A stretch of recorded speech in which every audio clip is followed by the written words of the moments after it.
നമസ്കാരം, welcome to നിഷിതാസ് cuisine. എല്ലാവർക്കും സുഖം തന്നെയല്ലേ? അപ്പോൾ ഇന്ന് ഉണ്ടാക്കാൻ പോകുന്നത് ചോറിന്റെ കൂടെ കഴിക്കാൻ പറ്റിയ നല്ലൊരു നാടൻ കറിയാണ് ചൗചൗ കൂട്ട്. അപ്പൊ ഇതെങ്ങനെ ഉണ്ടാക്കുന്ന നോക്കാം. ഇതാണ് ചൗചൗ. തൊലി കളഞ്ഞ് മുറിച്ചെടുക്കണം. ഞാനിപ്പം ഇതിൽ ഒരെണ്ണേ കറി വെക്കാൻ എടുക്കുന്നില്ലോ.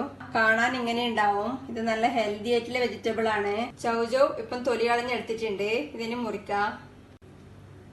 ഇതിങ്ങനെ നടുക്കെ മുറിക്കാം. ഇത് ഈസിയാണ് മുറിക്കാൻ വേണ്ടിട്ട്. നല്ല സോഫ്റ്റ് ആണ്. അധികം ഉറപ്പൊന്നുമില്ല. ഇതിന്റെ ഉള്ളിൽ ഇങ്ങനെ ഉണ്ടാവും. ഇതിന്റെ കുരു മാറ്റി സാധാ പച്ചക്കറി മുറിക്കും പോലെ മുറിക്കാം. മാങ്ങ മുറിക്കും പോലെ മുറിക്കാം. അച്ചാറിന് മാങ്ങ മുറിക്കും പോലെ മുറിക്കാം. കുരു മാറ്റിയിട്ടുണ്ട്. ഇതിനിങ്ങനെ മുറിക്കാം.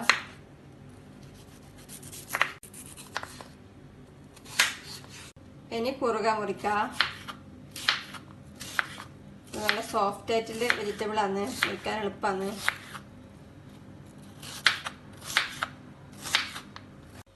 ചൗചൗ മുറിച്ച് കഴുകി എടുത്തിട്ടുണ്ട്.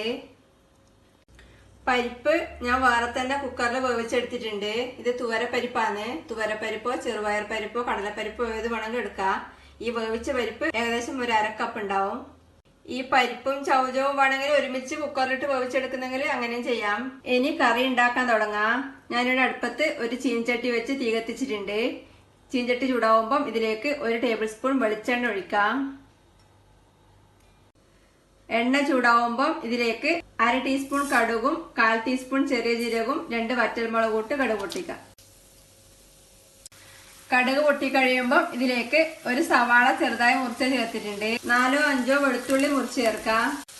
ഒരു പച്ചമുളക് മുറിച്ച് ചേർക്കാം. കുറച്ച് കറിവേപ്പിലയും കൂടെ ചേർത്ത് എല്ലാം കൂടി ഇളക്കി വഴറ്റാം. ഉള്ളിയും വെളുത്തുള്ളിയും പച്ചമുളകെല്ലാം വാടി തുടങ്ങുമ്പം ഇതിലേക്ക് ഒരു തക്കാളി മുറിച്ച് ചേർക്കാം. ഇത് ഇളക്കി വഴറ്റാം.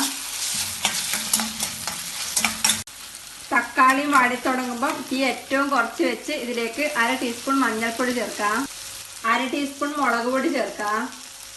1/4 ടീസ്പൂണിനേക്കാളും കുറച്ച് കായപ്പൊടി ചേർക്കാം. ഇത് ഇളക്കി വഴറ്റാം. ഇനി ഇതിലേക്ക് മുറിച്ച് വെച്ച ചൗചൗ ചേർക്കാം. ഇതെല്ലാം കൂടി ഇളക്കി മിക്സ് ചെയ്യാം.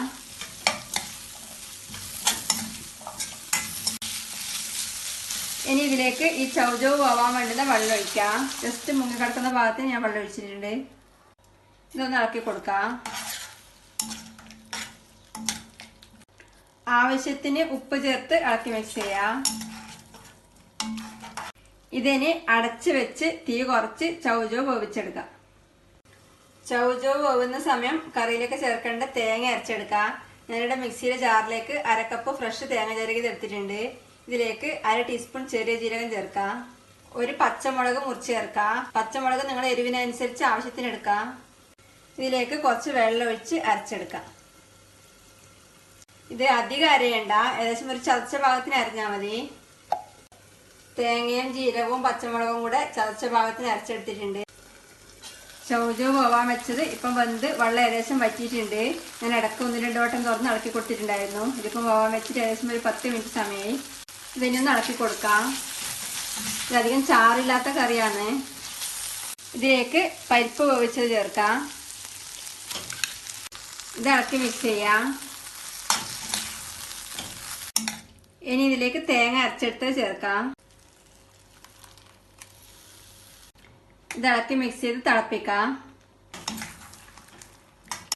ഇതിപ്പം നല്ലോണം തിളച്ചിട്ടുണ്ട്. ഇത് ഇളക്കി മിക്സ് ചെയ്യാം. ഇനി ഇതിലേക്ക് കുറച്ച് മല്ലിയില കൂടി ചേർത്ത് ഇളക്കി മിക്സ് ചെയ്ത ശേഷം തീ ഓഫ് ചെയ്യാം. നല്ല സൂപ്പർ ടേസ്റ്റിൽ ചൗചൗ പരിപ്പ് കറി റെഡിയാണ്. ഇതിനി ഒരു ബൗളിൽ വിളമ്പാം. കാണുമ്പോൾ തന്നെ തോന്നില്ല നല്ല ടേസ്റ്റാണ്. നല്ല സൂപ്പർ ടേസ്റ്റാണ്. ഇത് മാത്രം കൂട്ടി ചോറുണ്ണ. ചോറിൻ്റെ അപ്പുറം ചപ്പാത്തിയുടെ അപ്പുറം ദോശയുടെ അപ്പുറം എല്ലാം വേണം കഴിക്കാം.